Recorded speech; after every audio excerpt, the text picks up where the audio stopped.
I'd like to introduce you coming up. Our next speaker is, our first major speaker is Dr. Jim Rigby. He's the pastor of St. Andrew's Presbyterian Church here in Austin. He's a longtime community activist and speaks out very forcefully about issues from women's reproductive health to gay and lesbian issues to being against war and the conscience and to issues of health care. So please prepare to listen to the words of Dr. Rigby here. Even don't run.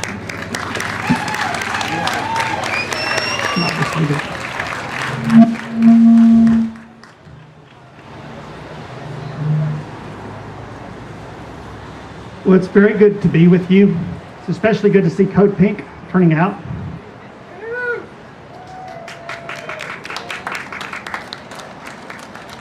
Am I the only person here who has been haunted by the silence of liberals on this war? It's very frightening.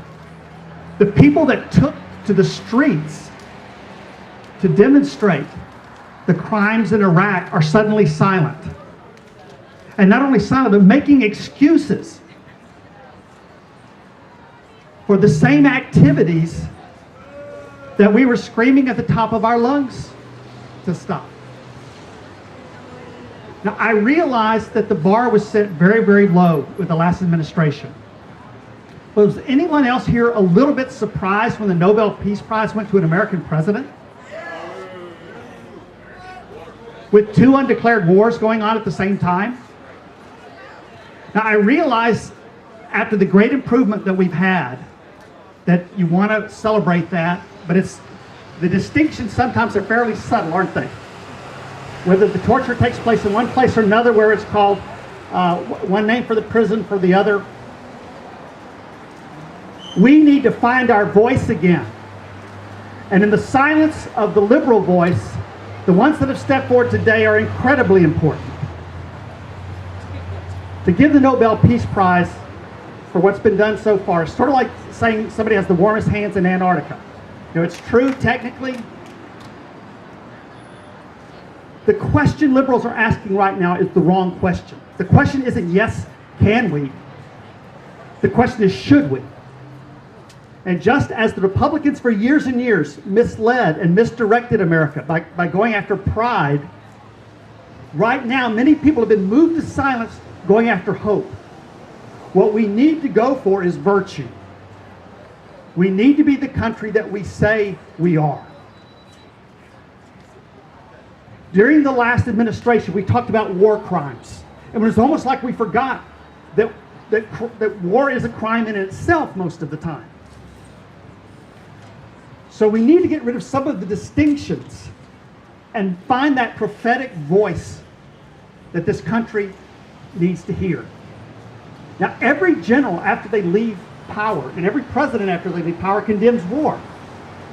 I've thought about doing a speech just from old generals, which you could do. They say wonderful, wonderful things. Remember the quote from Eisenhower, you hear it at every demonstration. Every gun that is made, every warship launched, every rocket fired signifies in the final sense a theft from those who hunger and are not fed, those who are cold and not clothed. Of course. But we need to be the voice that people hear. So thank you for being here. Are you going to make some noise? Because it doesn't take a lot of people. Right now, anybody that doesn't have their head stuck in the sand is going to stand out. So let's be loud today. Let's be heard. But let's also have something important to say. I have been haunted by the silence of my friends from the left side of the spectrum. But what we have to remember is that left and right are ends of a continuum. And right now, the continuum that we're talking about is an empire. And the continuum we're talking about is a predatory economic system that until we talk about that, everything else we're talking about is superficial.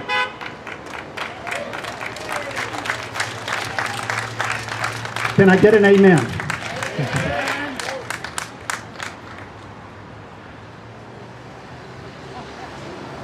here are some things that we can take, since there's not that many of us, that each one of us can take to start building the momentum again. Because the people are there. They've just kind of forgotten, and we need to remind each other.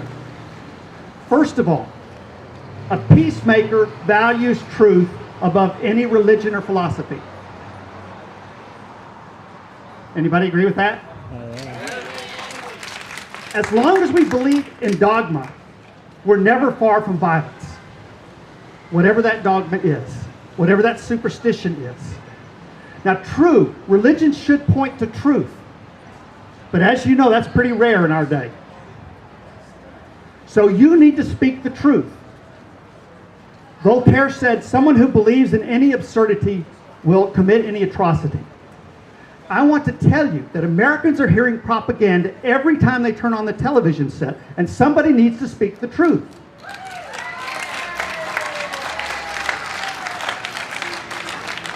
And it begins with the lies we tell ourselves about who we are. Not long ago, we celebrated Columbus Day.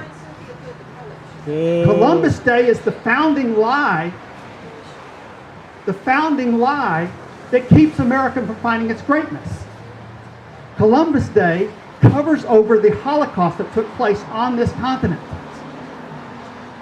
You can't start with that myth of what America is and move to a peaceable future. We need to speak the truth. The second thing all of us need to do is to honor universal humankind, universal human rights over any nation on earth.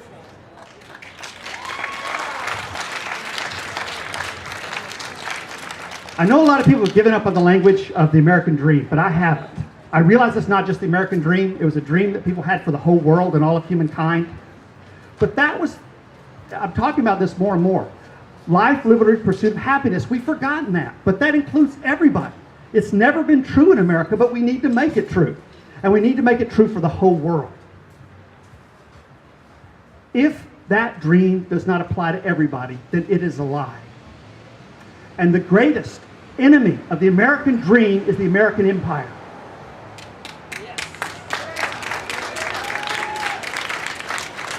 A lot of people say, let's get back to the founding values of the country.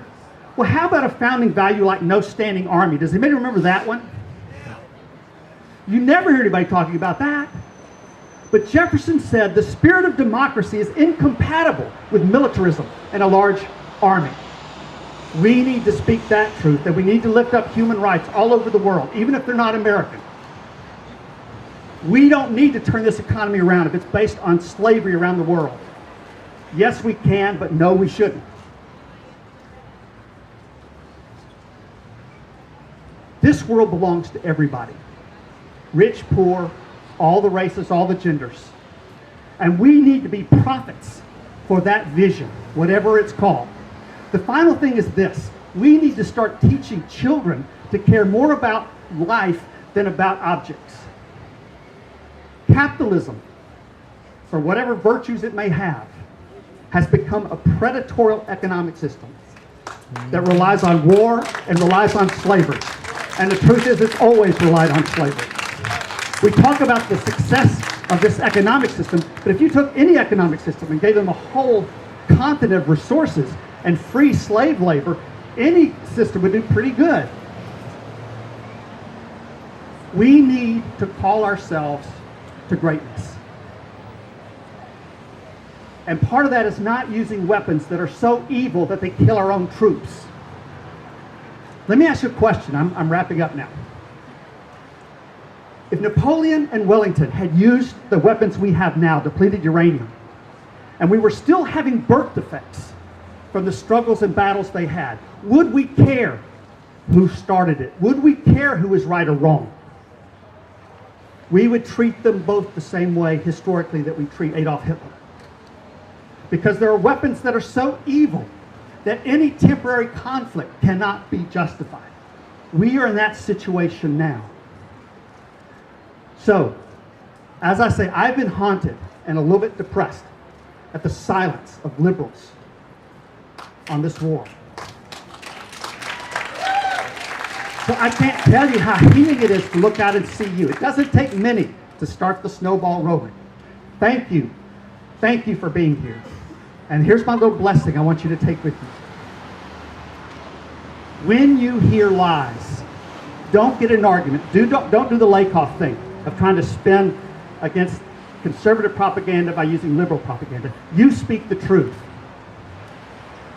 And when you see ugliness in the world, don't spend your life being a critic of that ugliness, but you help create something beautiful. And finally, when you see violence and leaders on both sides of the aisle who are too cowardly to call it what it is, you demonstrate, and I will try to demonstrate, the courage that only a peacemaker knows. Thank you so much for being here.